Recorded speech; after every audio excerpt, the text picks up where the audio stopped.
Mobile থেকে, mobile screen থেকে অথবা কম্পিউটার স্ক্রিন থেকে তেলাওয়াত করা আর কোরআনে কারীমের যে প্রিন্টেড কপি সেখান থেকে তেলাওয়াত করা, দুইটা কি সমান না সওয়াবের দিক থেকে কোনো পার্থক্য আছে? অনেকেই আছেন যারা কোরআনে কারীম এর তেলাওয়াত চালু করে দিয়ে বাসা বাড়িতে অন্যান্য কাজকাম করেন, আচ্ছা না এরকম? অথবা আমরা যখন গাড়িতে উঠি, বিশেষ করে এই সৌদি আরবে আপনারা জানেন এখানে কোরআনে কারীমের নামে, এজাতুল কোরআন কারীম নামে একটা রেডিও চ্যানেলই আছে, যে সারাদিনের বেশিরভাগ সময় এখানে কোরআন তেলাওয়াতই চলতে থাকে।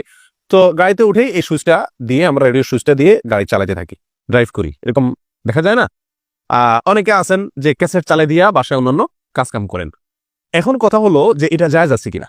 আমি অন্য কাজকাম করলাম আর এদিকে কি করলাম, তেলাওয়াত চালু করে রাখলাম, এটা জায়েজ আছে কিনা? এর উত্তরে ওলামায়ে কেরামের ফতোয়া হলো যে এটাতে কোনো অসুবিধা নেই, এটাতে কোনো সমস্যা নেই, শর্ত সাপেক্ষে। শর্ত হলো আপনি যদি কোরআনে কারীম চালু করে দিয়ে এমন কোনো কাজ করেন যেই কাজ করতে গেলে কোরআনে কারীমের শ্রবণে বা ওইদিকে মনোযোগ দেওয়াতে, ধ্যান দেওয়াতে কোনো অসুবিধা না হয়, সেরকম কাজ করতে করতে আপনি কোরআন তেলাওয়াত চালাই দিয়ে কাজ করতে পারবেন। আর যদি এমন কোনো কাজ হয় যেই কাজ এত গভীর মনোযোগ দিয়ে করতে হয় যে আপনি কোরআনের দিকে কোনো মনোযোগ দেওয়া সম্ভব হয় না, বরং কথাবার্তা বলতে হয় এবং কোরআনে কারীম এর অসম্মান হয়, এমন কোনো কাজ করতে হয়, হই হট্টগোল করতে হয়, শোর করতে হয়, আওয়াজ করতে হয়, মনোযোগ থাকে না, তাহলে সেরকম কোনো কাজ করা অবস্থায় কোরআন তেলাওয়াত চালিয়ে রাখা জায়েজ নাই। কথা বুঝতে পারছি?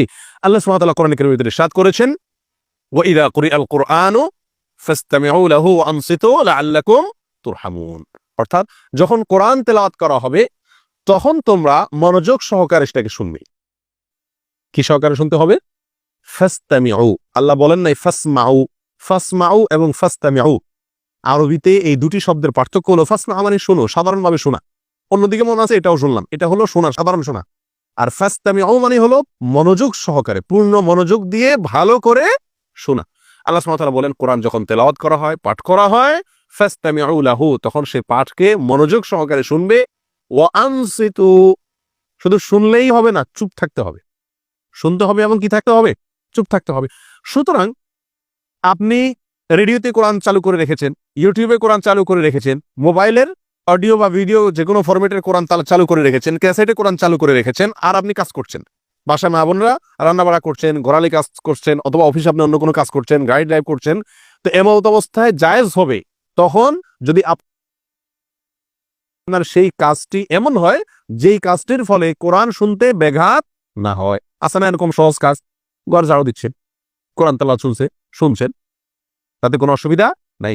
অথবা কমের পক্ষে এতটুকু হতে হবে যে ওই তেলাওয়াতের অসম্মান হয় এরকম কোনো কাজ আপনি করছেন না, যেমন কথাবার্তা বলছেন না, অনর্থ কোনো কাজ করছেন না, গুনাহের কোনো কাজ করছেন না, হ্যাঁ, অযথা কোনো কাজে লিপ্ত নাই আপনি, এরকম অবস্থা আপনি কোরআন তেলাওয়াত চালায় রাখলে কোনো অসুবিধা নাই।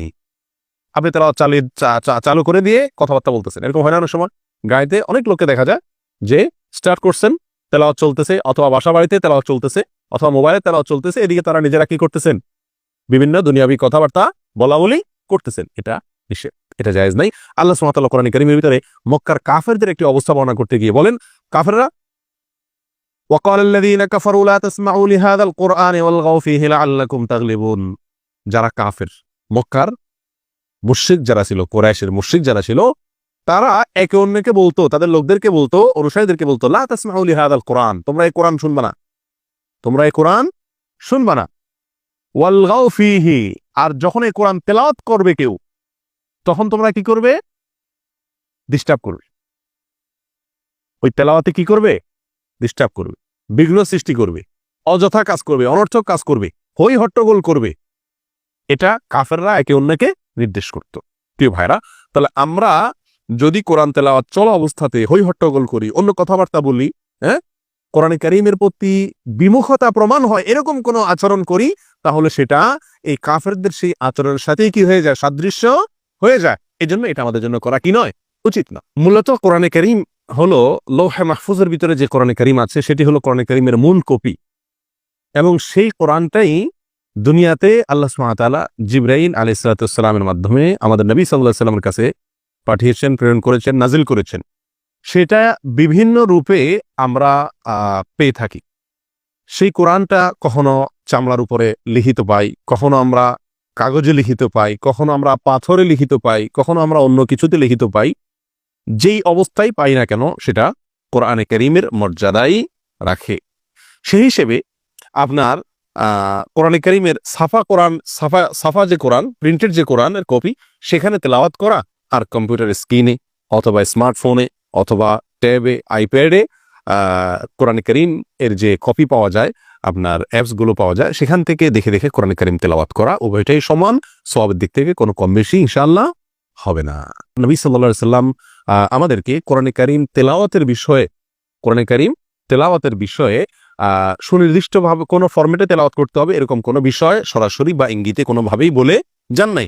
এই জন্য আমরা এই কথা বলার অধিকার নাই বা সুযোগ নাই যে সাফা কোরআনের কপি শুধুমাত্র দেখে দেখলে সওয়াব হবে অথবা বেশি হবে, অন্য কোনো জায়গাতে, মোবাইলে হোক, অন্য কোনো জায়গাতে কোরআনে কারীম দেখে দেখে তেলাওয়াত করলে অন্য কোনো ফরম্যাটে, তাহলে সেরকম সওয়াব হবে না বা সওয়াব হবে না, এরকম কোনো কথা বলার সুযোগ নাই। কারণ কোরআনে কারীম তেলাওয়াতের যে নির্দেশনা আমাদেরকে দেওয়া হয়েছে সেটা সাধারণভাবে দেওয়া হয়েছে, যে কোনো অবস্থাতেই হোক। সুনান তিরমিজির একটি হাদিস এক্ষেত্রে বর্ণিত আছে, নবী সাল্লাল্লাহু আলাইহি সাল্লাম বর্ণনা করেছেন, যেটি আব্দুল্লাহ ইবনে মাসউদ রাদিয়াল্লাহু তাআলা আনহু থেকে বর্ণিত, মান ক্বারা হারফান মিন কিতাবিল্লাহ ফালাহু বিহি হাসানা ওয়াল হাসানাতু বিআশরি আমসালিহা লা আকুলু আলিফ লাম মিম হারফুন ওয়ালাকিন আলিফুন হারফুন ওয়া লামুন হারফুন ওয়া মিমুন হারফ। নবী সাল্লাল্লাহু আলাইহি সাল্লামের বিখ্যাত একটি হাদিস আমরা অনেকেই জেনে থাকার কথা। তিনি ইরশাদ করেছেন, যে ব্যক্তি কোরআনে কারীমের একটি আল্লাহর কিতাব কোরআনের একটি অক্ষর যে ব্যক্তি পাঠ করবে, একটি বর্ণ যে ব্যক্তি তেলাওয়াত করবে, পড়বে, ফালাহু বিহি হাসানা, সে পাঠের বিনিময়ে আল্লাহ সুবহানাহু ওয়া তাআলা তাকে একটি নেকি দিবেন। ওয়াল হাসানাতু বিআশরি আমসালিহা, আর একটি নেকিকে আল্লাহ সুবহানাহু ওয়া তাআলা 10 গুণ বাড়িয়ে দিবেন। এবং নবী সাল্লাল্লাহু আলাইহি সাল্লাম বলেন যে আলিফ লাম মিম এই তিনটা মিলিয়ে এক অক্ষর, আমি সেটা বলছি না, বরং আলিফ লাম মিম এগুলো প্রত্যেকটি পৃথক পৃথক অক্ষর, অতএব তিনটার ফলে 3 নেকি, আর 10 দিয়ে গুণ দিলে 30 নেকি ইনশাআল্লাহ পাওয়া যাবে। এই যে কোরআনে কারীম তেলাওয়াত সংক্রান্ত হাদিস নবী সাল্লাল্লাহু আলাইহি সাল্লাম বলেছেন, এখানে সুনির্দিষ্ট কোনো ফরম্যাটে সাফাই হতে হবে, কাগজের কোরআন হতে হবে, অথবা আপনার চামড়া লিখিত কোরআন হতে হবে, অথবা আপনার কোনো চানা ইত্যাদিতে লিখিত কোরআন হতে হবে, পাথর লিখিত কোরআন হতে হবে, এরকম কোনো শর্ত দেওয়া হয় নাই। বিধায় যেই কোনো জায়গা থেকে আমরা কোরআন কারীম দেখে পড়ব, সেটার সওয়াব ইনশাআল্লাহ সমান পাওয়া যাবে।